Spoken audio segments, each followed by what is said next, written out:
हाँ भाई, मेरे है ना, ऐसा है क्या? कान का प्रॉब्लम है? नहीं, कान का प्रॉब्लम नहीं। कान का प्रॉब्लम तो फिर दो दो मैसेज हो जाएंगे फिर। एक्चुअली दोनों को थोड़ा नदी, इतना बड़ा गैप डाल दिया ना, इतना गैप हम डालते नहीं है। इतना गैप जितना है ना वो ठीक नहीं है। इसको थोड़ा इधर हटाओ भाई।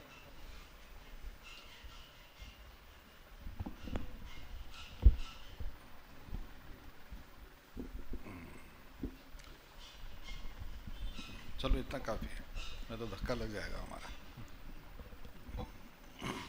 परमेश्वर के पवित्र वचन में से पढ़ेंगे। దేవుని యొక్క పరిశుద్ధ వాక్యంలోంచి మనం చదువుతాం. मत्ती रचित समाचार उसका 12 अध्याय మత్తయి సువార్త 12వ అధ్యాయం 6 वचन पढ़ेंगे। 6వ వచనం చదువుకుందాం. इसको हम मिलकर पढ़ेंगे। ఇది మనం కలిసి చదువుతాము. पर मैं तुमसे कहता हूँ, దేవాలయం यहाँ కంటే वह है గొప్పవాడు जो ఇక్కడ मंदिर से ఉన్నాడని भी మీతో बड़ा చెప్పుచున్నాను. है। इसके साथ एक और संदर्भ पढ़ेंगे। దీంతో పాటు ఇంకొక సందర్భాన్ని మనం చదువుతాము. दूसरा इतिहास, 2వ దినవృత్తాంతములు, सेकंड क्रॉनिकल्स 2వ దినవృత్తాంతములు चैप्टर 3 3వ అధ్యాయం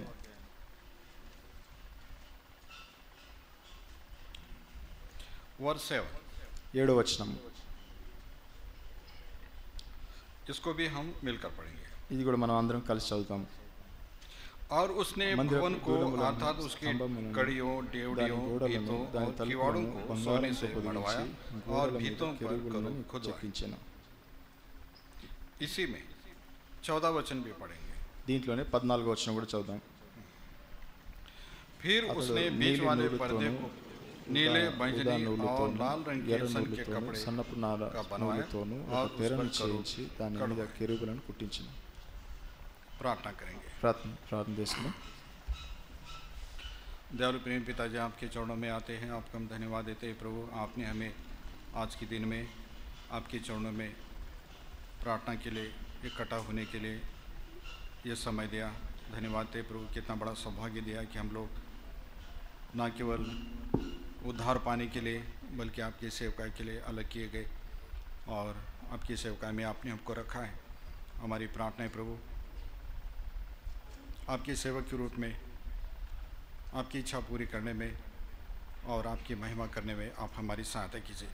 आपके पढ़े हुए वचनों के द्वारा आप हमको आशीष दीजिए। आपके वचन को देने के लिए, अनुवाद करने के लिए हम दोनों भाइयों की सहायता कीजिए। आराधना करने के लिए हम सबको तैयार कीजिए। इस प्रार्थना को प्रभु यीशु मसीह के नाम से आपके चरणों में लाते सुनो स्वीकार कीजिए। आमीन। इसको थोड़ा कम कर दो भाई, थोड़ा कम कर दो इसको।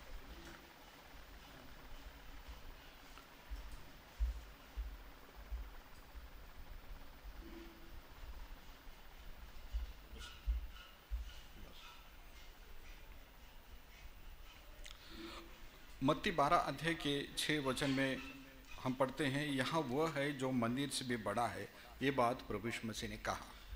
మత్తయి సువార్త 12వ అధ్యాయం 6వ వచనంలో చదువుతాము. దేవాలయం కంటే గొప్పవాడు ఇక్కడ ఉన్నాడని ప్రభువైన యేసుక్రీస్తు వారు చెప్తా ఉంటున్నారు. परमेश्वर का जो मंदिर जो यरूशलेम में बनाया गया था वो बहुत ही भव्य मंदिर था। దేవుని యొక్క మందిరం యెరూషలేములో ఏదైతే కట్టబడిందో అది ఎంతో గొప్ప మందిరం. और प्रभु यीशु मसीह मनुष्य के रूप में वहाँ पर उपस्थित थे ప్రభువైన యేసుక్రీస్తు వారు మనుష్య రీతిగా అక్కడ ఉంటున్నారు. और लोग प्रभु यीशु मसीह के मतलब उस व्यक्तित्व को और उनके उनके बारे में, उनके महानता को नहीं जानते थे। ప్రభువైన యేసుక్రీస్తు వారి యొక్క వ్యక్తిత్వాన్ని, ఆయన విషయం వారు ఎరగరు. उसके महानता को नहीं जानते ఆయన యొక్క గొప్పతనాన్ని వారు ఎరగలేదు. और प्रभु यीशु मसीह अपने शिष्यों से बात कर रहे हैं कि यहाँ वह है जो मंदिर से भी बड़ा है। ప్రభువైన యేసుక్రీస్తు వారు ఆ సమయంలో వారి యొక్క శిష్యులతో మాట్లాడుతూ ఉన్నారు, దేవాలయం కంటే గొప్పవాడు ఇక్కడ ఉన్నాడు అని. ये बात हमको जानने की ज़रूरत है कि प्रभु यीशु मसीह सचमुच में कितना बड़ा है। ఈ విషయాన్ని మనం ఎరగవలసినట్టు వారమై ఉంటున్నాము. ఈ ప్రభువైన యేసుక్రీస్తు వారు ఎంత గొప్పవారై ఉంటున్నారు అనేది. थोड़ा सा अच्छा करके उत्साहित इसमें बोलो, डल करके फ्लैट मत बोलो। है किसी भी व्यक्ति को उसकी महानता को जानने के बाद ही हमारे हृदय में उसके प्रति एक सम्मान की भावना जागृत होती है। ఒక వ్యక్తిని మనం ఎరగాలంటే వారి యొక్క ఆ, विनोद तुम ट्रांसलेशन करते हैं ना हमेशा हाँ? उधर के साइड में खड़ा हो जाए क्या अच्छा उधर से प्रॉब्लम है माइक में जोर से आने से बोल्डली आ जाता है। अच्छा रीसाउंड आ जाएगा ना भाई ठीक है कोई बात नहीं। तेलुगु बोलने वाले केवल तेलुगु जाने वाले कोई है क्या? हाँ जी ओनली तेलुगु ब्रदर चलो कोई बात नहीं। किसी भी व्यक्ति को उसकी महानता को जानने के बाद ही हमारे मन में उसके प्रति एक आदर की भावना जागृत होती है। ఒక వ్యక్తి యొక్క గొప్పతనాన్ని మనం ఎరిగినప్పుడే ఆయన యొక్క మహిమను గురించి మనం ఎరగగలము। और यदि नहीं मालूम है तो वो व्यक्ति हमारे लिए सामान्य रहता है। ఒకవేళ మనం అది ఎరక్కుంటే ఆయన మన విషయంలో సామాన్యుడిగానే ఉంటాడు। हमारे देश के प्रेसिडेंट थे अब्दुल कलाम साहब। మన యొక్క దేశం యొక్క ప్రెసిడెంట్ ఉన్నారు అబ్దుల్ కలాం ఆజాద్। उनको देखे तो ఆయన చూస్తే यदि बताइए प्रेसिडेंट है तो हमारे मन में रेस्पेक्ट होता है। ఆయన ప్రెసిడెంట్ అయితే మన యొక్క హృదయాల్లో ఆయనకు గౌరవం ఉంటుంది। मान लो यदि बाय चांस यदि अब्दुल कलाम साहब यदि बस में बैठे हुए होते और हम भी उस बस में चढ़े होते और ये हमको मालूम नहीं है ये प्रेसिडेंट है तो हम बोलते इधर हटो हमको आगे जाना है। ఆ యొక్క అబ్దుల్ కలాం గారు ఆ యొక్క బస్సులో ఎక్కినారంటే మనం కూడా అదే బస్సులో ఎక్కినామంటే మనం ఆయన అదే విధంగా చూసి పక్కకు జరుగు నేను ఇక్కడ వెళ్ళాలి అంటాం। और ये तो प्रेसिडेंट है बोलता हम एकदम दूर हट जाते। కానీ ఆయన ప్రెసిడెంట్ అని చూసినప్పుడు మనం కొంచెం దూరం వెళ్తాం పక్కకి వెళ్తాం। मतलब ये है कि यदि उसकी महानता के बारे में मालूम चाहता तो हमारे मन में एक प्रकार के एक सम्मान का भय हमारे अंदर आता है। ఆయన యొక్క గొప్పతనాన్ని మన హృదయంలో మనం ఎరిగినప్పుడు ఆయన విషయమై మన హృదయం మన యొక్క జీవితంలో ఒక భయము ఒక గౌరవం అనేది వస్తుంది। यहूदी लोग परमेश्वर के मंदिर को बहुत महत्व देते थे। यहूदी लोग परमेश्वर के मंदिर को बहुत महत्व देते थे। యూదులు దేవుని యొక్క మందిరానికి ఎంతో గొప్పతనాన్ని గొప్పగా చూసేవారు। लेकिन प्रभु यीशु मसीह उस मंदिर से भी बड़ा है उससे भी महान है। కానీ ప్రభువైన యేసుక్రీస్తు వారు ఆ మందిరానికంటే ఎంతో గొప్పవాడై ఉంటున్నాడు। और जब हम प्रभु की उस महानता को जानने लगते हैं या जान जाते हैं तभी हम प्रभु के प्रति एक तरह से आदर के मतलब आदर में झुक जाते हैं और उसकी महिमा करने लगते हैं। అదే విధంగా మనం ప్రభువైన యేసుక్రీస్తు వారి యొక్క గొప్పతనాన్ని ఎరిగినప్పుడే ఆ యొక్క గౌరవంతో భయంతో మనం ఆయన ఎదుట సాష్టాంగ ప్రణాళికగా ఉంటాం। प्रभु के शिष्यों को ये सौभाग्य मिला कि वो प्रभु के साथ रहे। ప్రభు యొక్క శిష్యులకు ఆ యొక్క భాగ్యం దొరికింది ఆయనతో పాటు ఉండే భాగ్యం। और इसलिए प्रभु यीशु मसीह ने उनसे कहा भी धन्य है तुम्हारी आंखें जो देखती है धन्य है तुम्हारे कान जो सुनते हैं। అందుకే ప్రభువైన యేసుక్రీస్తు వారు అన్నారు చూచేటువంటి మీ కన్నులు వినేటువంటి మీ చెవులు ఎంతో ధన్యములైనవి అని। प्रभु का दास यूहन्ना अपनी पत्री में कहता है कि हमने उसको अपने आंखों से देखा। యోహాన్ ఆయన యొక్క పత్రికలు రాసి ఉంటున్నాడు దేవుని యొక్క శిష్యుడు ప్రభు యొక్క శిష్యుడు మీ కన్నులు ధన్యములైనవి అని। और हमने उसको ध्यान से देखा మేము ధ్యానంతో చూసాము అని। और हमने उसको छू कर देखा ఆయనను స్పర్శించి ఎరిగినామని। मतलब बहुत ही क्लोजली प्रभु के साथ रहकर उन्होंने अनुभव किया। ఎంతో దగ్గరగా సన్నిహితంగా వాళ్ళు ఆయనను ఎరిగి ఉంటున్నారు। एक बार जब नाव में जा रहे थे और तूफान आया था और प्रभु ने उस तूफान को डांट करके उसको शांत कर दिया। ఒకసారి ఆ యొక్క పడవలో వెళ్తున్నప్పుడు ఆ యొక్క తుఫాన్ వచ్చినప్పుడు ఆయన ప్రభువైన యేసుక్రీస్తు ఆ యొక్క తుఫాన్ను గద్దించి దాన్ని నిమలించినారు। और शिष्य बोलने लगे ये व्यक्ति है कौन? వారు అన్నారు అప్పుడు ఈ వ్యక్తి ఎవరు అని। मतलब इसकी आज्ञा ये समुद्र और आंधी और हवा पानी भी उसकी आज्ञाओं को मानते हैं। ఇదేంటిది ఈ సముద్రము ఈ గాలి తుఫాను కూడా ఆయన యొక్క వాక్కును వింటూ ఉంటున్నది। और इस तरह से वो प्रभु यीशु मसीह को जितने समय तक वो साथ में रहे प्रभु यीशु मसीह को देखते रहे अनुभव करते रहे। ఎంత సమయము వారు ఆయనతో పాటు ఉన్నారు ఆయనను చూస్తూ ఉన్నారు ఆయనను ఎరుగుతూ ఉంటున్నారు। तो इस तरह से प्रभु के मतलब उन शिष्यों की तरह प्रभु ने भी हमको उसकी सेवकाई में बुलाया है। ఆయన యొక్క శిష్యుల వల్లే మనల్ని కూడా ప్రభు తన సేవ కొరకే పిలిచి ఉంటున్నాడు। और हम प्रभु के सेवक होने के कारण प्रभु के हम समीप रहकर प्रतिदिन उसको अनुभव करते जाते हैं। దేవుని యొక్క సేవకులముగా ఆయన శిష్యులుగా మనము ఆయనకు దగ్గరగా ప్రతి దినము ఇంకా దగ్గర అవుతూ వెళ్ళాలి। मतलब ये है जैसे प्रभु का दास पौलुस कहता है कि मैं उसको और अधिक मैं जानना चाहता हूँ। ప్రభు యొక్క దాసుడు పౌలు గారు అంటున్నట్టు నేను ప్రభువును ఇంకా ఎక్కువగా ఎరగాలనుకుంటున్నాను. और वो कहता है कि मैं अपने प्रभु की पहचान के कारण से, उसके पहचान की उत्तमता के कारण से मैंने सब वस्तुओं को कूड़ा और करकट समझता हूं। ఆయన యొక్క ఆ యొక్క గొప్పతనాన్ని ఎరుగుతూ నేను నా యొక్క జీవితంలో సమస్తాన్ని ఆ పెంటతో సమానంగా ఎంచుకుంటున్నాను అన్నాడు. मतलब ये कि प्रभु की महानता को जानने के बाद तब समझ में आने लगा कि ये संसार की सारी चीजें मतलब उसके सामने कुछ भी नहीं है। ప్రభుని ఎరిగిన తర్వాత ఈ లోక సంబంధమైనటువంటి అన్ని పెంటతో సమానం నాకు ఏమాత్రము ఎన్నదగినవి కావు అన్నాడు ఆయన. उद्धार पाने के बाद और प्रभु के सेवका में बुलाने के बाद भी प्रभु को एक दिन में या कुछ समय में हम नहीं जान सकते हैं। రక్షింపబడిన తర్వాత దేవుని సేవకు వచ్చిన తర్వాత కూడా మనం ప్రభువును ఒక దినంలో ఏ మాత్రం మనం ఎరుగుతూ వెళ్ళము. हमें उसके पहचान में बढ़ते जाना है ఆయన యొక్క ఆయన ఎరిగే విషయంలో ప్రతి దినము పెరుగుతూ వెళ్ళాలి. और जब जैसे जैसे हम उसकी महानता को समझते जाएंगे वैसे वैसे हमारे मन में उसके प्रति एक आदर, उसके लिए एक भक्ति हमारे अंदर बढ़ती जाएगी। ఏ విధంగా మనము ఆయనను ఎదుగుతూ వెళ్తామో అప్పుడే మనం ఆయన విషయమైన భయము గౌరవం మన హృదయంలో పెరుగుతూ వెళ్తాం. मतलब हमारी सेवा ये नहीं कि उसमें जो पढ़ा है बस उसको सुन लिया और फिर उसको बोल दिया। మన పని ఇది కాదు, అది చదివినాము విన్నాము చెప్పేసినాము అనేది కాదు. हमने पढ़ा है और हमने उसको समझा है, अनुभव किया है और हम उसको बता रहे हैं। మనము చదివినాము, అర్థం చేసుకున్నాము, దాన్ని అనుభవించినాము, ఆ తర్వాత మనం చెప్పినాము. मतलब इस तरह से प्रभु के दासों की सेवकाई होती है। ఈ విధంగా దేవుని యొక్క దాసుల యొక్క సేవ ఉంటుంది. जैसे कि हम एक विषय पर जो मनन कर रहे हैं यहाँ पर, वो है जो मंदिर से भी बड़ा है, मतलब वो मंदिर से महान है। ఈ యొక్క మందిరం విషయం మనం ఇక్కడ ధ్యానిస్తూ ఉంటాము. ఆయన దేవాలయం కంటే గొప్పవాడు. परमेश्वर के वचन में मंदिर के बारे में हम पढ़ते सुलेमान के समय में जो मंदिर बनाया गया, సొలొమోను యొక్క సమయంలో దేవుని యొక్క మందిరం గురించి మన దేవుని యొక్క వాక్యంలో మనం చదువుతాము. उस मंदिर में जो कुछ जो बनाया गया है उसका हर चीज का एक आत्मिक मतलब होता है। ఆ యొక్క మందిరంలో ఏవేవైతే వస్తువులు చేసినారో ప్రతి దానికి ఆత్మీయ అర్థమైనటువంటిది ఉంటున్నది. जैसे पवित्र स्थान में जो मूसा के समय में जो पवित्र स्थान जो बनाया गया, हर चीज जो बनाई गई उसका एक आत्मिक मतलब है। మోషే యొక్క సమయంలో ఆ యొక్క పరిశుద్ధ స్థలంలో చేయబడిన ప్రతి వస్తువు విషయమై ఆత్మీయ అర్థం అనేటువంటిది ఉంటున్నది. अब यहाँ पर सुलेमान के समय में जो मंदिर बनाया गया है, సొలొమోను సమయంలో చేయబడినటువంటి మందిరము और उसके आकार के बारे में जो तीसरे अध्याय में हम पढ़ते हैं, 3వ అధ్యాయంలో దాని యొక్క రూపం విషయం మనం చదువుతాము. और उसके बाद हम अंदर लिखते हैं, वहां पर पढ़ते हैं कि 7वें वचन में उसने भवन को उसकी कड़ियों, डेवड़ियों, भीतों, किवाड़ों को सोने से मढ़वाया। ఆ యొక్క 7వ వచనంలో చదువుతాము, మందిరపు దూలములను, స్తంభములను, గోడలను, తలుపులను బంగారుతో పొదిగించి. और लिखा है कि भीतों के ऊपर उसने करूब खुदवाए। ఆ యొక్క గోడల మీద కెరూబులను చెక్కించెను. मतलब अब जैसे दीवारों में अभी इधर तो वचन लिखे हैं हम लोग, ఇక్కడ మనం గోడల మీద వాక్యం రాసి ఉంటున్నాము. सुलेमान के मंदिर में क्या किया, मतलब दीवारों के ऊपर करूब मतलब जिसको चेरुबीम बोलते हैं हम लोग, जो परमेश्वर के दूत होते हैं। సొలొమోను యొక్క మందిరంలో ఆ యొక్క గోడల మీద ఆ యొక్క కెరూబులను చెక్కి ఉంటున్నారు.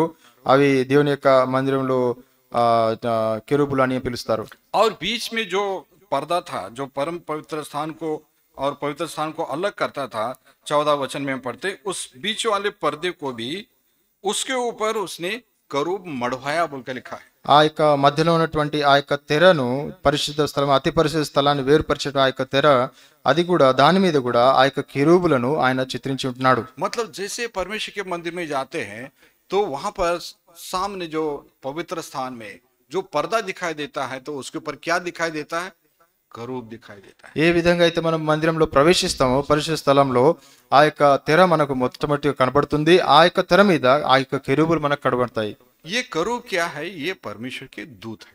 ఈ యొక్క కెరూబులు దేవుని యొక్క దూతలై ఉంటున్నారు. जैसे चेरुबीम और सराफीम, जिसको हिंदी में सराब बोलते हैं, वो परमेश्वर के दूत है। ఈ యొక్క కెరూబులు, సెరూపులు అని మనం చదువుతాము. ఇవి దేవుని యొక్క దూతలై ఉంటున్నాయి. परमेश्वर के वचन में उसके दूतों के बारे में हम बहुत जगह पर पढ़ते हैं, దేవుని యొక్క దూతల విషయమే అనేక చోట్ల మనం చదువుతాము. और परमेश्वर के वे दूत जो जैसे हम पढ़ते हैं, जिब्राइल नाम का दूत है जो परमेश्वर का संदेश देने वाला दूत है। గబ్రియేల్ దూత గురించి మనం చదువుతాము దేవుని యొక్క వాక్యంలో. దేవుని యొక్క సందేశాన్ని అవి తీసుకొని వెళ్తాయి. और जो मिकाइल है वो परमेश्वर के लोगों की रक्षा के लिए खड़ा होने वाला दूत है। మికాయేలు గురించి మనం చదువుతాం. ఆ యొక్క దేవుని యొక్క దూత, ఆయన దేవుని యొక్క బిడ్డలను రక్షించడానికి ఆయన నిలబడేటువంటి వాడుగా ఉంటున్నాడు. और परमेश्वर के दूत जो परमेश्वर की आराधना करने वाले भी दूत है। దేవుణ్ణి ఆరాధించేటువంటి దూతలు కూడా ఉంటున్నవి. लूसीफर भी एक समय में परमेश्वर की आराधना करने वाला स्वर्गदूत था। లూసిఫర్ కూడా ఒక సమయంలో దేవుని ఆరాధించేటువంటి దేవుని యొక్క దూత. और उसके साथ जो और दूत थे जिनकी वो अगुवाई करता था कि परमेश्वर की मतलब किस तरह से आराधना करना है। ఇంకా వేరే దూతలు కూడా ఉంటున్నారు. వారందరినీ కూడా ఏ విధంగా దేవుని ఆరాధించాలో వాటిని కూడా మనం చూస్తూ ఉంటున్నాం. और मतलब ये है कि इतना बड़ा सौभाग्य है, लूसीफर को इतना बड़ा सौभाग्य मिला था कि परमेश्वर के करीब उसकी संगति में रहकर, उसकी समीपता में रहकर वो परमेश्वर की बड़ाई करे। ఆ యొక్క లూసిఫర్కి ఎంత భాగ్యం దొరికిందంటే దేవునికి దగ్గరగా ఉండి సన్నిహితంగా ఉండి దేవుని ఆరాధించేటువంటి భాగ్యం ఆ యొక్క దూతకు దొరికింది. मतलब परमेश्वर ने उसको इतना गाने का ये टैलेंट दिया था, परमेश्वर ने उसको बजाने का टैलेंट दिया था, और उसकी क्वायर, दूतों की क्वायर इस तरह से निरंतर वो परमेश्वर की स्तुति करते थे। ఆ యొక్క దూతకు లూసిఫర్కు దేవుడు వాయిద్యాలు వాయించేది, పాటలు పాడే ఆ యొక్క తలాంతును ఇచ్చాడు. అంతేకాకుండా తన యొక్క గుంపంతటితో ఆ యొక్క వాయిద్యాలతో దేవుని మహిమపరిచే భాగ్యం దొరికింది. उसके पाप के कारण से वो और उसके साथ के दूत उस मतलब उस अधिकार से जो उनको मिला था उसे वंचित किए गए। కానీ తన యొక్క జీవితంలో పాపము ఎప్పుడైతే కనబడిందో ఆ తర్వాత ఆ యొక్క సేవ నుంచి అక్కడి నుంచి దేవుడు తీసేసినాడు. परमेश्वर के सेवक लोग, परमेश्वर के दास जो सेवकाई करने वाले लोग हैं, परमेश्वर का वचन उनको भी अपने दूतों की तरह देखता है। దేవుని యొక్క సేవ చేసే మనకు కూడా, దేవుని యొక్క సేవకులకు కూడా దేవుని యొక్క వాక్యము అదే విధంగా మనల్ని కూడా చూడనై ఉంటున్నది. मतलब हम भी परमेश्वर के दूत है। మనం కూడా దేవుని దూతలముగా.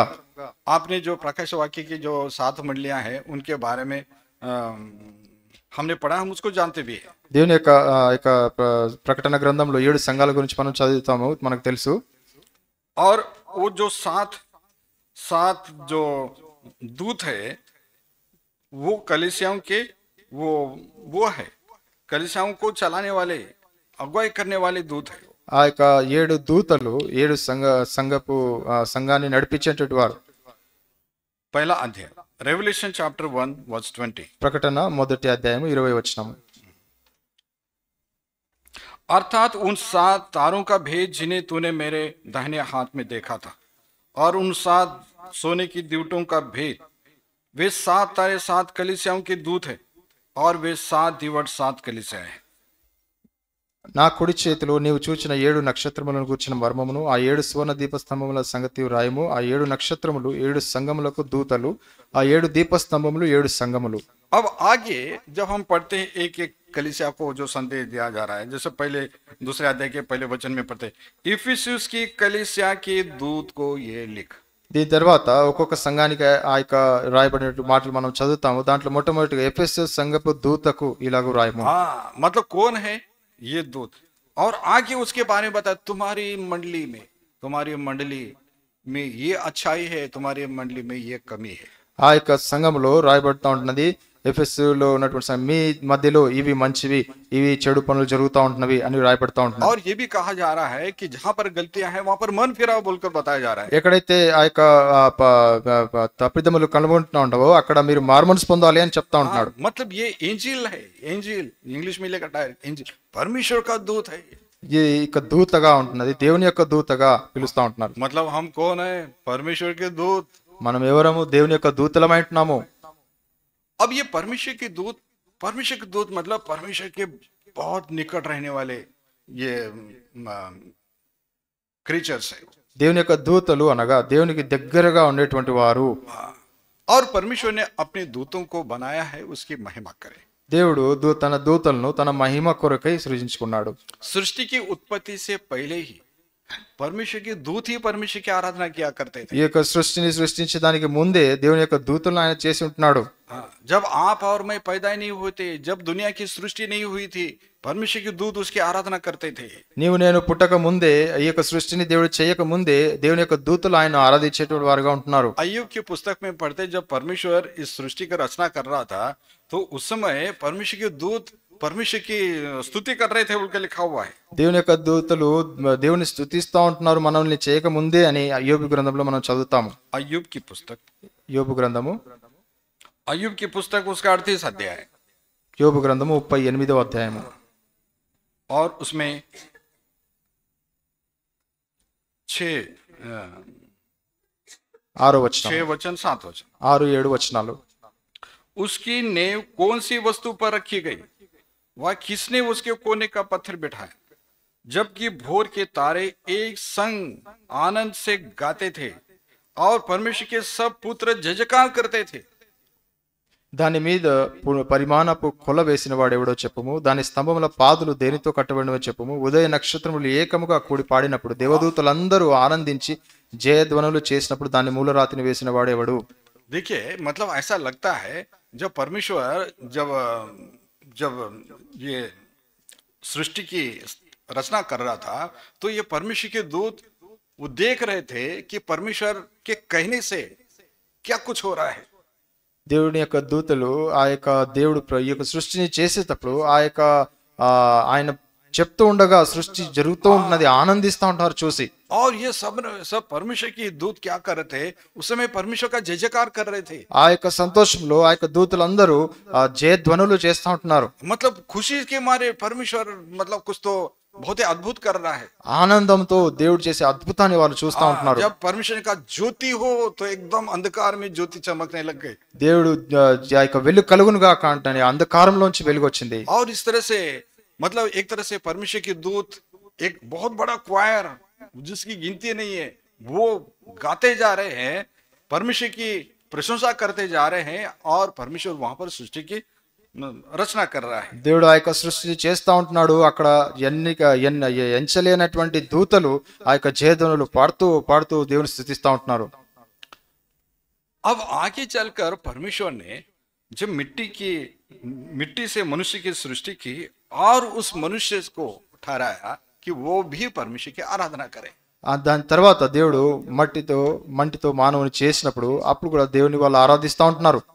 और हम पढ़ते हैं कि मनुष्य के पतन के कारण, पाप के कारण से मनुष्य परमेश्वर के महिमा से दूर हो गया। కానీ మనం చదువుతూ ఉంటున్నాము మనుషుడు పడిపోవడానికి బట్టి దేవుని నుంచి దూరం అయిపోయినాడు. और हम आगे चलकर इस्राएलियों के बारे में पढ़ते हैं जब परमेश्वर ने एक जाति को चुन लिया और उनको चुन लेने के बाद और उनके ऊपर अपने आप को प्रकट किया। దేవుడు ఆ తర్వాత ఒక జాతిని ఇజ్రాయెల్ వారిని ఎన్నుకున్నాడు. వాళ్ళు ఎన్నుకున్న తర్వాత ఆయన తను తాను ప్రత్యక్షపరచుకున్నాడు. हम पढ़ते इस्राएलियों के बारे में जब गुलामी से छुटकारा पाए और जब वो सिनाई पर्वत के पास आए तो परमेश्वर अपनी महिमा सहित उस पर्वत के ऊपर उतरा बोल के लिखा है। ఆ యొక్క ఐగుప్తు దేశంలో వాడు విడుదల పొందినప్పుడు ఇజ్రాయేలీలు ఆ యొక్క సినాయి కొండ దగ్గరికి వచ్చినప్పుడు దేవుడు ఆ యొక్క కొండ మీద దిగి ఆయన మహిమతో దిగి వచ్చి ఉంటున్నాడు. और जब लोगों ने देखा कि उस पर्वत को एक तरह से आग ने उसको लपेट लिया है, ఆ యొక్క ప్రజలు చూస్తా ఉంటున్నారు ఆ యొక్క అగ్ని ఆ యొక్క కొండను మొత్తం ఆవరించింది. और जब बिजलियां चमकने लग गई, ఆ యొక్క మెరుపులు ఉరుములు వచ్చినప్పుడు और नरसिंह का शब्द जो सुनाई देने लग गया, ఆ యొక్క గొప్ప వాద్యముల శబ్దం వచ్చినప్పుడు और इस्राएल लोग उस आवाज को नहीं सुन सके। ఆ యొక్క ఇజ్రాయేలీలు ఆ శబ్దాన్ని వినలేకపోయినారు. और वो मूसा से कहते हैं कि परमेश्वर हमसे बात नहीं करे, नहीं तो हम मर जाएंगे। అప్పుడు ఆ యొక్క ఇశ్రాయేలు మోసేతో అన్నారు, దేవుడు మాతో మాట్లాడితే మేము చనిపోతాము, మాతో మాట్లాడకూడదు అంటున్నారు. तो इस तरह से इस्राएल लोगों ने अपने आंखों से परमेश्वर की महिमा को देखा, लेकिन पूर्ण रीति से नहीं देख सके, एक झलक मात्र देखे। ఆ విధంగా ఇశ్రాయేలీలు ఆ యొక్క దేవుని యొక్క మహిమను కొంత మాత్రం ఆ విధంగా చూసినారు కానీ సంపూర్ణంగా వాళ్ళు అయితే చూడలేదు. इतना पवित्र परमेश्वर है, उसको उसके तेजस्वी रूप को हम सही नहीं सकते। ఆ యొక్క దేవుడు ఎంత పరిశుద్ధమైనటువంటి దేవుడు అంటే ఆయన యొక్క ఆ యొక్క గొప్ప వెలుగుతో కూడినటువంటి ఆ యొక్క స్వరూపాన్ని మనం చూడలేము. जब पौल ने जब वो पुराने नाम से जाना जाता था, जब प्रभु की ज्योति को उसने देखा, उसकी आंखें आंधी हो गई। ఆ యొక్క పౌలు ఆ యొక్క పాత్ర పేరుతో పిలువబడేటప్పుడు ఆ యొక్క వెలుగును చూసినప్పుడు ఆయన యొక్క కన్నులు గుడ్డివాడుగా అయిపోయినాడు. 3 దినాలు मूर्खता का सवाल करते, परमेश्वर है क्या, किसी ने देखा है क्या बोलते। ఆ యొక్క మూర్ఖుని వలె దేవుడు ఉన్నాడా, దేవుని చూసినారా ఎవరైనా అనేటువంటి వారు. तुम परमेश्वर को देखो, तुम भस्म हो जाओगे, तुम దేవుని చూస్తే నువ్వు భస్మం అయిపోతావు. जिन्होंने देखने की चेष्टा की है उनका क्या हाल हुआ परमेश्वर के वचन में से हम देख सकते हैं। ఎవరైతే చూడాలని ప్రయత్నించినారో వారి యొక్క జీవితాలు ఏ విధంగా అయినా మనం చూస్తా ఉంటాం దేవుని परमेश्वर వాక్యంలో. का दूतों का दर्शन पाकर भी लोग बोलते थे हम मर जाएंगे बोल के। దేవుని చూసేటువంటి వారు ఆ యొక్క దర్శనం పొందిన వారు మేము చచ్చిపోతాము అన్నారు దేవుని యొక్క వాక్యంలో. मानो और उसके पत्नी ने जब स्वर्गदूत को देखा और बोले हम मर जाएंगे क्योंकि हमने परमेश्वर को देखा है। మనం ఆ యొక్క అతని భార్య దేవుని చూసినప్పుడు ఆ యొక్క దూతను చూసినప్పుడు మేము చచ్చిపోతాము అన్నారు. उसके परमेश्वर को छोड़ो उसके दूत को भी नहीं देख सकते। దేవుని వదిలేయండి ఆ యొక్క దూతను కూడా చూడలేకపోయినారు. प्रभु यीशु मसीह जब पुनरुत्थित हुए लिखा हुआ है कि वो स्वर्गदूत ने उस पत्थर को लुढ़काया और उसके ऊपर बैठ गया। ఆ యొక్క ప్రభువైన యేసుక్రీస్తు వారు తిరిగి లేచినప్పుడు ఆ యొక్క దేవదూతలు ఆ యొక్క రాయిని తొరలించి దాని మీద కూర్చున్నారు. और लिखा है जो पहरे हुए वहां पर पहरा दे रहे थे वो लिखा है कि वो बेहोश हो गए। वो ఆ యొక్క వారు ఎవరైతే అక్కడ దాన్ని కాపలా కాచేటువంటి వారు చూసి మూర్ఛిల్లిపోయినారు. अरे तुम स्वर्गदूत को नहीं देख सकते परमेश्वर को कहां से देख। నువ్వు దేవుని దూతనే చూడలేనటువంటి దేవుని ఎక్కడి నుంచి చూస్తావు? लेकिन परमेश्वर के दूत परमेश्वर के समीप रहते हैं। కానీ దేవుని యొక్క దూతలు దేవునికి దగ్గరగా ఉంటాయి. और ये परमेश्वर के दूत है परमेश्वर की आराधना करते हैं। ఈ యొక్క దేవుని యొక్క దూతలు దేవుని ఆరాధించేవారుగా ఉంటున్నారు. प्रकाश वाक्य की पुस्तक में हम पढ़ते हैं ప్రకటన గ్రంథంలో మనం చదువుతాము. रेवलेशन ప్రకటన चैप्टर 5 5వ అధ్యాయము. रेवलेशन चैप्टर 5 ప్రకటన 5వ అధ్యాయము. उसमें हम पढ़ते हैं దీంట్లో మనం చదువుతాము 14 वचन 14వ వచనం 11 वचन 11వ వచనము. और जब मैंने देखा तो उस सिंहासन और प्राणियों और उन प्राचीनों की चारों ओर बहुत से स्वर्गदूतों का शब्द सुना जिनकी गिनती लाखों और करोड़ों की थी और वे ऊंचे शब्द से कहते थे वध किया हुआ मेमना ही सामर्थ धन और ज्ञान और शक्ति और आदर और महिमा और धन्यवाद की योग्य है। మరియు నేను చూడగా సింహాసనమును జీవులను పెద్దలను ఆవరించిన అనేక దూతల స్వరం వినబడెను. వారి లెక్క కోట్ల కొలదిగా ఉండెను. వారు వధింపబడిన గొర్రెపిల్ల శక్తియు ఐశ్వర్యమును జ్ఞానమును బలమును ఘనతయు మహిమయు స్తోత్రమును పొంద అర్హుడని గొప్ప స్వరముతో చెప్పుచుండిరి. ये परमेश्वर के दूत जिनकी गिनती लाखों करोड़ों की है। ఈ యొక్క దేవుని యొక్క దూతల యొక్క ఆ యొక్క సంఖ్య కోట్ల కొలదిగా ఉండెను. और वे लोग प्रभु की आराधना कर रहे हैं। వాళ్ళు దేవుని ఆరాధించే వారుగా ఉన్నారు. वध किया हुआ मेमना ही सामर्थ धन और आदर शक्ति की योग्य है महिमा की గొర్రెపిల్లయే శక్తి ఐశ్వర్యం మహిమను జ్ఞానమును బలమును పొందిన అర్హుడు అని వాళ్ళు స్తుతిస్తా ఉంటున్నారు. वध किया हुआ मेमना महिमा की योग्य है। వధింపబడిన గొర్రెపిల్ల ఆ యొక్క మహిమకు పాత్రులు. असल वो मेमना किसके लिए बलिदान हुआ है? ఆ యొక్క గొర్రెపిల్ల ఎందుకై బలి అయింటున్నది? किसके लिए बलिदान हुआ है? ఎవరి కొరకు బలి అయింటున్నది? हमारे लिए बलिदान हुआ है। మన కొరకే బలి అయింటున్నది. और आराधना कौन कर रहे हैं? దేవుని ఆరాధించేది ఎవరు? ఇప్పుడు वो परमेश्वर के दूत कर रहे हैं। దేవుని యొక్క దూతలు ఆరాధిస్తా ఉంటారు. उस मेमने ने उस पवित्र दूतों के लिए तो जान नहीं दिया ना। ఆ యొక్క గొర్రెపిల్ల ఆ యొక్క దూతల కొరకు ప్రాణం పెట్టలేదు కదా. वो तो पवित्र दूत है। वो ఆ యొక్క దూతలు పవిత్రమైనటువంటి వారు. उन्होंने पाप को देखा नहीं है। వాళ్ళు పాపాన్ని చూడలేదు. वो पाप को जानते नहीं है। ఓ పాపకు అది పాపాన్ని వెరగరు. परमेश्वर के समीप रहते हैं। దేవుని దగ్గరగా ఉండేటువంటి వారు. लेकिन उन्होंने ये जाना है कि पापी मनुष्य के लिए వాళ్ళు उस परमेश्वर ने क्या किया है। కానీ వారు ఎరిగి ఉంటున్నారు పాపి అయినటువంటి మనుషుని కొరకు దేవుని యొక్క గొర్రెపిల్ల ఏం చేసిందా అని. जब मनुष्य के लिए किए गए परमेश्वर के उस महान कार्य के लिए दूत आराधना कर रहे हैं तो जिनके लिए वो खुद जो बलिदान हुआ है उनको कितना अधिक करना चाहिए। దేవుని యొక్క గొర్రెపిల్ల ఆ యొక్క మనుషుల కొరకు ప్రాణం పెడితేనే ఇంతగా ఆరాధిస్తా ఉంటున్నారంటే ఎవరి కొరకు అయితే ఆయన ప్రాణం పెట్టినాడు మనం ఎంతగా దేవుని ఆరాధించబడుకుంటున్నాడు ఉండాలి. स्वर्गदूत परमेश्वर की आराधना करते हैं। దేవుని యొక్క దూతలు దేవుని ఆరాధిస్తా ఉంటారు. इसी में 7वें अध्याय में भी हम पढ़ते हैं। దీంట్లోనే 7వ అధ్యాయంలో మనం చదువుతాము. 7 अध्याय 7వ అధ్యాయము और उसमें भी 11 वचन पढ़ते हैं। 11వ వచనం మనం చదువుతాము. और सारे स्वर्गदूत उस सिंहासन और प्राचीनों और चारों प्राणियों के चारों ओर खड़े हैं। वे सिंहासन के सामने मुंह के बल गिर पड़े और परमेश्वर को दंडवत करके कहा आमीन। దేవదూతలందరూ సింహాసనం చుట్టూను పెద్దల చుట్టూను ఆ 4 జీవుల చుట్టూను నిలవబడి ఉండిరి. వారు సింహాసనం ఎదుట సాష్టాంగపడి ఆమేన్. हमारे परमेश्वर की स्तुति और महिमा और ज्ञान और धन्यवाद और आदर और सामर्थ और शक्ति युगान युग बने रहे आमीन। యుగ యుగముల వరకు మా దేవునికి స్తోత్రమును మహిమయు జ్ఞానమును కృతజ్ఞతా స్థితియు ఘనతయు శక్తియు బలమును కలుగును గాకని చెప్పుచు దేవునికి నమస్కారం చేసిరి ఆమేన్. 11 वचन में लगता है सारे स्वर्गदूत परमेश्वर की आराधना कर रहे हैं। 11వ వచనం చూస్తే దేవదూతలందరూ ఆయన ఆరాధిస్తా ఉంటున్నారు. जब परमेश्वर ने इसराइलियों को चुन लिया దేవుడు ఇజ్రాయెల్ ఎన్నుకున్నప్పుడు और बाद में हम पढ़ते हैं कि परमेश्वर ने उन 12 गोत्रों में से लेवी गोत्र को अपने लिए अलग किया।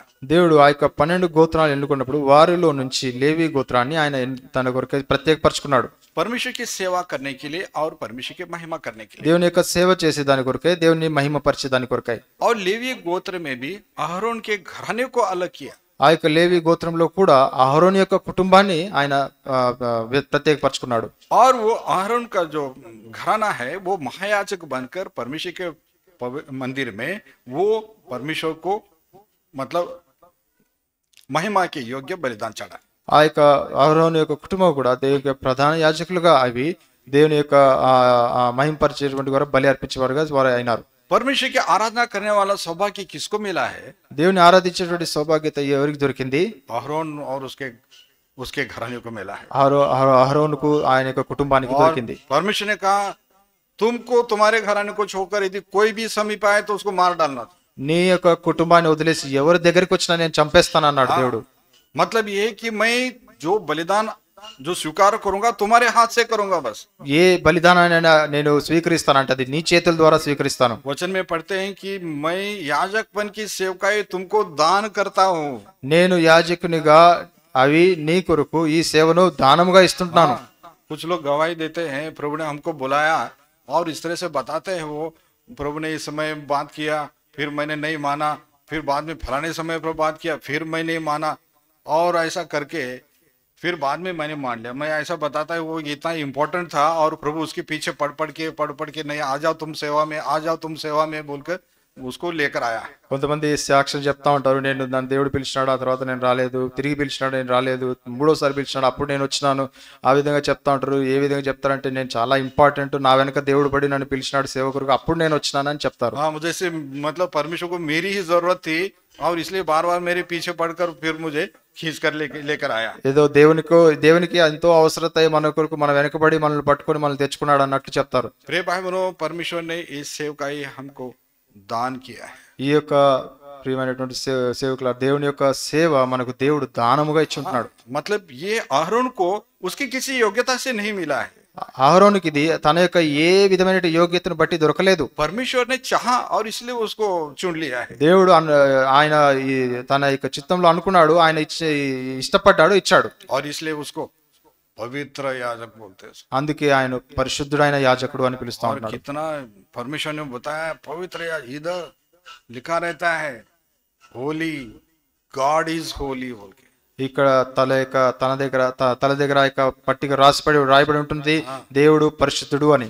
और इस तरह से God is Holi in the holy place, वो पवित्र परमेश्वर की उपस्थिति में रहकर परमेश्वर की आराधना करता है। ఆ యొక్క పరిశుద్ధమైనటువంటి స్థలంలో ఆ యొక్క దేవుడు పరిశుద్ధుడైనటువంటి ఆ యొక్క తల పాగా మీద దాన్ని పెట్టుకొని వాళ్ళు దేవుని సేవ చేసే వారు ఉన్నారు। लेवी लोग उनको भी सौभाग्य है परमेश्वर की आराधना करे। లేవీలైనటువంటి వారికి కూడా దేవుని సేవ చేసేదానికి భాగ్యం దొరికింది। वचन पढ़ते दाऊद के समय में वो लेवी गोत्र में से और वहां पर हम पढ़ते हैं कि आसाफ, हेमान और यदुतुन को उसने ठहराया कि परमेश्वर के मंदिर में गीतों को गाते हुए प्रभु की आराधना करे। దావీదు యొక్క సమయంలో కూడా మనం చూస్తాము లేవీలలో నుంచి ఆ యొక్క ఆసాపు, హేమాను, యెదుతూను అనేటువంటి వారిని ఆ యొక్క పాటలు పాడేదానికి వారు ఎన్నుకొని అక్కడ నిర్ణయించినారు। और एक बहुत बड़ा क्वायर मतलब एक अपने अपने समय में अपने अपने टीम में अपने अपने टाइम टेबल पर आता था और वो परमेश्वर के मंदिर में स्तुति करते थे। వారు వారి యొక్క సమయాల కొద్దీ ఇచ్చిన సమయాల కొద్దీ వచ్చి వారు దేవుని ఆరాధించేవారుగా పాటలు పాడేవారుగా ఉంటున్నారు। और आसाफ की संतान वो जो बेटे है वो भी अपने बाप के साथ बैठकर खड़े होकर आराधना करते थे। ఆసాపు యొక్క సంతతి వారు కుమారులు తన తండ్రితో కూడా కలిసి వాళ్ళు దేవుని ఆరాధించేవారుగా ఉన్నారు। बहुत ब्यूटीफुल लिखा हुआ है उनके बारे ఎంతో में। సుందరమైనటువంటి విషయాలు అక్కడ రాయబడి ఉంటున్నాయి వారి గురించి। आसाफ के बेटे अपने पिता के अधीन रहते थे और वो मतलब सेवा करते थे। ఆ ఆసాపు యొక్క కుమారులు తండ్రి యొక్క ఆ యొక్క అధీనంలో ఉండి వారు దేవుని సేవించేవారుగా ఉన్నారు। याजक लोग अपना अलग सेवा करते, लेवी लोग अपना अलग सेवा करते। యాజకులు వారి ఇవ్వబడిన వారి సేవ చేసేవారు, లేవీయులు వారికి ఇవ్వబడిన వారి సేవ వారు చేసేవారు। याजक की सेवका में लेवी लोग डिस्टर्ब नहीं करते। యాజకుల యొక్క సేవలో లేవీయులు ఆ యొక్క తల దూర్చేవారు కాదు। वो अपनी सेवा जो सेवा प्रभु ने हमको दिया उसमें वो संतुष्ट है। వారు దేవుడు ఏ సేవ ఇచ్చారో దాంట్లోనే వాళ్ళు తృప్తిగా వారు దేవుని సేవించేవారుగా ఉన్నారు। कभी ऐसा लगा वो कोरह और दातान और अभिराम को, कोरह जो लेवी है हमको इधर डेमोक्रेसी होना चाहिए, ये क्या आरोन ही क्या वही योग्य है क्या? हम ये नहीं कर सकते कि हम ये महायाजक नहीं बन सकते क्या? అక్కడ ఒకసారి మనం చూస్తాము ఆ యొక్క కోరహు దాతాను అభిరాములు ఏ విధంగా విరోధించినారో, మేము లేవీలమని లేవీలు వచ్చి యాజకుల సేవ చేయాలని ప్రయత్నించినారు. कोरहु लेवी है, वो तो लेवी नहीं है दूसरे. కోరా లేవీయుడు, వాళ్ళైతే లేవీలు కాదు. और हम देखते हैं कि वहां पर कैसे परमेश्वर का क्रोध प्रकट हुआ. కానీ అక్కడ మనం చూస్తాం దేవుని యొక్క కోపం ఏ విధంగా వచ్చి ఉంటున్నదో. और मूसा कहता भी है, कोरह परमेश्वर ने तुमको चुन लिया है लेवी के रूप में सेवा करने के लिए, तुम क्यों क्यों मतलब ये बगावत के लिए तुम खड़े हो गए और तुम याजक पद की भी तुम मतलब अभिलाषा कर रहे हो. అక్కడ మోసా అన్నాడు, కొరహు నిన్ను అయితే దేవుడు ఎన్నుకున్నాడు, లేవినిగా నీకు ఒక పరిచయం ఇచ్చినాడు, ఆ యొక్క సేవను చేయకుండా నువ్వు యాజకుల యొక్క సేవను ఎందుకు ఆశిస్తా ఉంటున్నావు అని. मतलब ये है कि परमेश्वर ने उसके मंदिर में सेवका के लिए हमको चुना है और हमको जो आदर दिया है, ताकि आप और मैं पूरी भक्ति में आदर के साथ हम परमेश्वर की महिमा करें. మనల్ని దేవుడు ఎన్నుకున్నాడు, ఆ విధంగా మనకు ఆయన తన యొక్క సేవను దానంగా ఇచ్చినాడంటే మనము ఎంతో భయముతో భక్తితో దేవుని ఆరాధించాలనే. कुछ लोग प्रभु की सेवकाई के लिए बुलाए लेकिन उसकी वैल्यू नहीं जानते. కొంతమంది దేవుని యొక్క సేవకు దేవుడు పిలిచినాడు కానీ దాని యొక్క ఆ యొక్క మూల్యాన్ని వారు గ్రహించలేదు. जैसे हम आरोन के 2 बेटों के बारे में पढ़ते हैं, అహరోను యొక్క 2 కుమారుల గురించి మనం చదువుతాము. जो नादाब और अबीहू बोल के लिखा हुआ है. నాదాబు అబీహుల గురించి మనం చదువుతాము. वो 4 बेटे हैं आरोन के, लेकिन ये 2 बेटों के बारे में लिखा है कि वो परमेश्वर के मंदिर में घुसे और ऐसा इस तरह से उन्होंने धूप जलाया जो वचन के अनुसार परमेश्वर ने उनको आज्ञा दिया ही नहीं था. వారు దేవుని యొక్క మందిరంలో దూరిపోయి దేవుడు ఏ విధంగా చెప్పలేదో ఆ విధంగా ఆ యొక్క దేవుని ఆరాధించడానికి ఆ యొక్క ధూపాన్ని జలించిన ఆయనకు చెడించినారు. संदर्भ को पढ़ेंगे. ఆ సందర్భాన్ని చదువుతాము. लेविटिकस లేవి కాండము 10 अध्याय 10వ అధ్యాయము. उसमें एक वचन पढ़ें, మొదటి వచనము, 1 और 2 वचन. మొదటి 2 వచనాలు. जब नादाब और अबीहू नामक हारून के 2 पुत्रों ने अपना अपना धूपदान लिया और उनमें आग भरी और उनमें धूप डालकर उस ऊपरी आग की जिसकी आज्ञा यहोवा ने नहीं दी थी यहोवा के सम्मुख आरती दी, तब यहोवा के सम्मुख से आग निकलकर उन दोनों को भस्म कर दिया और वे यहोवा के सामने मर गए. అహరోను కుమారులైన నాదాబు అబీహులు తమ తమ ధూపార్తులను తీసుకొని వాటిలో నిప్పులుంచి వాటి మీద ధూప ద్రవ్యము వేసి యెహోవా తమకు ఆజ్ఞాపింపని వేరొక అగ్ని ఆయన సన్నిధికి తేగా యెహోవా సన్నిధి నుండి అగ్ని బయలుదేరి వారిని కాల్చివేసిన వారు యెహోవా సన్నిధిని మృతి పొందిరి. अब यहाँ पर ये नादाब और अबीहू ये बहुत ही केयरलेसली, बहुत ही लापरवाही के साथ, बहुत ही कैजुअल रीति से सेवा कर रहे हैं लोग. ఈ యొక్క నాదాబు అబీహులు అక్కడ ఎంతో నిర్లక్ష్యంగా ఏదో సాధారణంగా దేవుని యొక్క సేవను చేసేసినారు. हम पढ़ते हैं कि जैसे उन्होंने धूपदान में वो बाहर से मतलब दूसरी आग लेकर आके उसमें आग में जो धूप डाल करके उसका धुआं करने लगे, तो उसी में से आग निकल कर उनके शरीर में लग गया और दोनों के दोनों जलकर भस्म हो गए. మనం ఇక్కడ చూస్తాం ఆ యొక్క నిప్పులు ఉంచిన వాటి మీద అన్య అగ్ని తెచ్చి దాంట్లో వాళ్ళు ధూపద్రవం వేసి దేవునికి అర్పించినప్పుడు దాంట్లో నుంచి అగ్ని బయలుదేరి వచ్చి వారిని కాల్చి వేసింది. मतलब उन्होंने सोचा है कि परमेश्वर के मंदिर में धूप जलाने का क्या, उसको धुआं करने का, इधर उधर फैलाने का है. వారు అనుకున్నారు ఏదో అగ్ని పెట్టేసి నిప్పు పెట్టేసి ఆ యొక్క పొగను తెచ్చి ఇటు అటు తిప్పేస్తే అయిపోయింది అనుకున్నారు. हाँ, मतलब ये तुम परमेश्वर की सेवा कर रहे हो या किसी अपने मन मर्जी से करने के लिए आए हो तुम? మీరు దేవుని యొక్క సేవను చేస్తా ఉంటున్నారా లేక ఏదో మన ఇష్టానుసారంగా చేసేదానికి వచ్చినామా? तीसरे वचन में पढ़ते तब मूसा ने हारून से कहा, यह वही बात है जिसे यहोवा ने कहा था, जो मेरे समीप आए अवश्य है कि वह मुझे पवित्र जाने और सारी जनता के सामने मेरी महिमा करे. और हारून चुप रहा. అప్పుడు 3వ వచనంలో మోషే అహరోనుతో ఇట్లను యెహోవా చెప్పిన మాట ఇది, నా ఎదుట నుండి వారి యందు నేను నన్ను పరిశుద్ధపరచుకొందును, ప్రజలందరి ఎదుట నన్ను మహిమపరచుకొందును. అహరోను మౌనంగా ఉండగా. हारून चुप रहा मतलब उसके बेटों ने गलती किया, कुछ बोलने के लिए मुंह नहीं है उसको. అహరోను ఎందుకు మౌనంగా ఉన్నాడంటే వారి యొక్క కుమారులు తప్పు చేస్తారు కాబట్టి ఆయన మౌనంగా ఉన్నాడు. हम जो प्रभु के दास लोग हैं, हम जो प्रभु के दासियां हैं, మనం దేవుని యొక్క దాసులముగా దాసిలముగా परमेश्वर की सेवकाई हल्की से नहीं लेना है, क्योंकि जिस परमेश्वर की सेवा करते वो पवित्र परमेश्वर है। దేవుని యొక్క సేవను ఎంతో సాధారణంగా మనం తీసుకోకూడదు, ఎందుకంటే ఆయన దేవుడు ఎంతో పరిశుద్ధుడైనటువంటి దేవుడు. पहली बात हमको जानने की जरूरत है कि परमेश्वर ने हमें लेवी गोत्र की तरह, अहरोन के घराने की तरह उसकी सेवकाई के लिए हमको अलग किया है। మొట్టమొదటిగా మనం గ్రహించవలసిన విషయం, లేవీల వల్లే యాజకుల వల్లే మనల్ని ఆ యొక్క అహరోను యొక్క కుటుంబీకుల వల్లే మనల్ని దేవుడు తన కొరకే ప్రత్యేకపరచుకున్నాడు. हमारी तो कोई योग्यता नहीं कि हम परमेश्वर की सेवा कर सके। మనలో ఏమిటువంటి యోగ్యత లేదు దేవుని సేవించే దాని కొరకు. जैसे उद्धार पाने के लिए उसका अनुग्रह हुआ, उसी तरह से उसकी सेवा करने के लिए भी हम पर अनुग्रह हुआ है। దేవుడు రక్షణ పొందేదానికి ఆయన యొక్క కృప మనకి ఏ విధంగా తోడైందో అదే విధంగా దేవుని సేవించేదానికి కొరకు ఆయన యొక్క కృప మనకు तोड़ाई ఉన్నది. इसलिए प्रभु का दास पौल कहता है कि हम पर यह अनुग्रह हुआ कि हम उसकी सेवा करें, इसलिए हम उसकी सेवा को हम मतलब उस अनुग्रह को हम व्यर्थ होने नहीं देते। దేవుని యొక్క కృపను బట్టి మాకు 2 Corinthians chapter 6 verse 1. 2 కొరింథీ 6వ అధ్యాయము మొదటి వచనము. 2 Corinthians chapter 6 verse 1. కాగా మేము ఆయన తోడి పనివారమై మీరు పొందిన దేవుని కృపను వ్యర్థము చేసుకొనవద్దు మిమ్మును వేడుకొనుచున్నాము. हाँ, मतलब परमेश्वर ने हमको ये अनुग्रह दिया है और उसके सहकर्मी बनकर उसकी सेवकाई के लिए हमको चुना है। దేవుని యొక్క కృపను బట్టి మనకు దేవుడు ఈ సేవను చేసినాడు, ఆయన పనివారంగా మనల్ని చేసుకున్నాడు, దాన్ని మనం వ్యర్థం చేసుకోకూడదు. तो इस तरह से हम पढ़ते हैं कि यदि अहरोन के घराने के बारे में यदि देखें तो याजक लोगों के बारे में देखा तो वहां पर भी बहुत सारी कंडीशंस लिखी हुई है। ఆ యొక్క అహరోను యొక్క కుటుంబం గురించి యాజకుల గురించి మనం చదివితే ఎన్నో అక్కడ షరతులు రాయబడి ఉంటున్నవి. हाँ, उसमें लेवी उसमें पढ़े तो लगता है कि उसको वो शॉर्ट आदमी नहीं होना चाहिए, उसको दिखने में वो सुंदर होना चाहिए, यहाँ तक उसके शरीर में कोई खुजली भी नहीं आना चाहिए, ऐसा बहुत कुछ लिखा हुआ है। అక్కడ చూస్తే మన ఆ యొక్క రాయబడిన వాటిలో ఆ యొక్క షరతుల్లో ఆ యొక్క మనిషి పొట్టివాడిగా ఉండకూడదు, ఆ యొక్క మనిషి ఎంతో సుందరంగా ఉండాలి, అతనికి ఏమైనటువంటి జిల్లా ఏవేగానే ఉండకూడదు శరీరం మీద, कोई किसी प्रकार का दोष उसमें नहीं होना चाहिए वो महायाजक के अंदर। ఆ యొక్క మనిషిలో ఎటువంటి దోషం అనేటువంటిది కనరాకూడదు. लेकिन प्रभु का धन्यवाद हो कि उसकी सेवा करने के लिए प्रभु ने हमें इस तरह की कोई कंडीशन नहीं रखी। దేవునికి ఎంతో వందనాలు చెల్లించాలి, ఎందుకంటే మన కొరకు ఇటువంటి షరతులు దేవుడు ఏం పెట్టలేదు. बस उसका अनुग्रह यही हमारे लिए कंडीशन है, ఆయన యొక్క కృప అదే మన యొక్క షరతు. और इसलिए अब वहां पर पुराने नियम में याजक जो सेवा करते थे, आगे चलकर प्रकाश वाक्य में आते आते परमेश्वर के उन सेवकों को परमेश्वर अपने दूत बोलकर पुकार रहा है।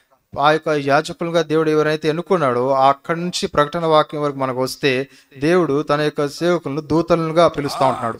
फलाने कलीसिया का दूत, फलाने कलीसिया का दूत, ఆ యొక్క ఈ సంఘం యొక్క దూత, ఈ సంఘం యొక్క దూత అని పిలుస్తా ఉంటున్నాడు. ये भुवनेश्वर में कौन सी सियोन कलीसिया, क्या ये सियोन कलीसिया का ये दूत, ये फिलिप और ये हन्ना, ये परमेश्वर के दूत है यहाँ। ఈ యొక్క భువనేశ్వర్లో సియోను సంఘపు దూతలు అని సోదరుడు ఫిలిప్, సోదరి హన్నా అని పిలుస్తా ఉంటున్నాడు. अब ये टाइटल लेने में तो अच्छा लगता है, ఈ యొక్క బిరుదును తీసుకునే దానికి ఎంతో బాగుంటుంది. लेकिन दूत बनकर हमें क्या करना है, जैसे प्रकाश वाक्य की पुस्तक में पढ़ा, उसके पवित्र उपस्थिति में बैठकर उसकी आराधना करना. నా యొక్క బిరుదులు తీసుకోవడంతో మంచిదే, కానీ ఆ యొక్క దూతగా మనము దేవుని సన్నిధిలో కూర్చొని దేవుని ఆరాధించే వారంగా ఉండాలి. प्रभु यीशु मसीह में जो अनुग्रह हम पर हुआ, प्रभु यीशु मसीह के लहू के द्वारा जो हमको पवित्रता मिली, उसकी धार्मिकता हमको मिली, जिसके कारण से आज हम परमेश्वर की स्तुति कर सकते हैं. ఆయన యొక్క రక్తం ద్వారా మనకు విమోచన దొరికింది.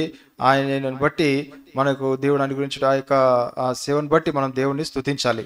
और मतलब परमेश्वर के दूत है, परमेश्वर के सेवक लोग जो सेवक जितना प्रभु की आराधना को महत्व देता है, वो मंडली के लोग भी उतना महत्व देते हैं. దేవుని యొక్క దూతలుగా, దేవుని యొక్క సేవకులుగా దేవుని ఏ విధంగా దేవునికి ఏ విధంగా మనం మహత్యాన్ని ఇస్తామో ఆ విధంగా దేవుని ప్రజలు కూడా ఇస్తారు. और यदि हम ही प्रभु का आदर नहीं करें तो लोग कैसे प्रभु का आदर करेंगे? మనమే దేవుని మహింపరచుకుంటే మరి ప్రజలు ఏ విధంగా గౌరవపరుస్తారు? इसलिए वहां पर जब नादाब और अबी मर गए तो परमेश्वर ने कहा, जो मेरे समीप आए वो मेरा आदर करे परमेश्वर की प्रजा के सामने. నాకు దగ్గరగా వచ్చేటటువంటి వారు దేవుని నన్ను గణపరిచేవారుగా ఉండాలి అన్నాడు. और इस तरह से मतलब भय और भक्ति के साथ हम लोग प्रभु की आराधना करें. ఈ విధంగా మనం భయముతో భక్తితో దేవుని ఆరాధించే వారంగా ఉండాలి. पहली बात, परमेश्वर ने ये जो अनुग्रह हमको दिया है, परमेश्वर ने यह सौभाग्य हमको दिया है कि हम उसकी सेवकाई के लिए अलग किए जाएं। దేవుని మొట్టమొదటి విషయము దేవుని యొక్క కృప, దేవుని యొక్క ఆ యొక్క పనివారముగా దేవుని యొక్క సేవకు మన దేవుడు ఎన్నుకున్నాడు. और इसलिए हम उसके उस अनुग्रह की आशीष के लिए उसका धन्यवाद करें. ఆ యొక్క కృపను బట్టి మనం దేవుణ్ణి స్తుతించే వరంగా ఉండాలి. आइए इन विचारों के साथ हम प्रभु की आराधना करेंगे. ఈ తలంపులతో మనం దేవుని ఆరాధిద్దాం.